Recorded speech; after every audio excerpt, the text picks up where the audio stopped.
On reprend la direction de Nancy, où il était en séance de dédicace cet après-midi. Riyad Satouf, auteur de bande dessinée et réalisateur bien connu dans l'Hexagone, double lauréat du Fauve d'Or et Grand Prix de la ville d'Angoulême pour l'ensemble de son œuvre. L'auteur franco-syrien donne désormais la parole à son frère dans un nouvel ouvrage paru au début du mois. Jean-Pierre Petit-Colas et Boris Krachmar ont pu le rencontrer. Ça me fait très plaisir quand je fais des dédicaces en librairie, qu'il y a des petites mamies qui viennent me voir pour me dire « Ah, la première bande dessinée que j'ai lue, c'était Bécassine, et la deuxième, c'est la vôtre. » Ben ça, je suis extrêmement content, voilà. Cet homme heureux, c'est Riyad Satouf, l'auteur de la bande dessinée L'Arabe du futur. Une autobiographie en 6 volumes qui s'est vendue à 3,5 millions d'exemplaires et traduit en 23 langues, un succès populaire. J'essaie de faire des bandes dessinées pour les lectrices et les lecteurs qui ne lisent pas de BD. Voilà, c'est mon obsession.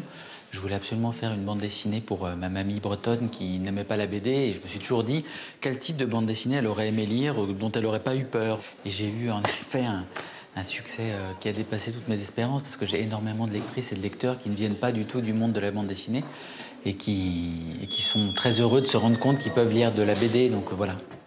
À l'occasion de la sortie de sa nouvelle BD, Moi, Fadi, le frère volé, Riyad Satouf est en dédicace dans une librairie nancéienne.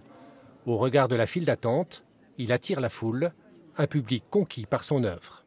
Il y a aussi toute son histoire avec l'Arabe du futur qui est à la fois qui nous a fait rire, mais à la fois qui était tellement grave. Donc cette finesse-là qu'il arrive à mettre dans ses livres, quoi. C'est grave, mais on arrive à en rire à certains moments et ça fait du bien aussi. Il y a de l'humour, mais il y a aussi de l'émotion, il y a des vérités.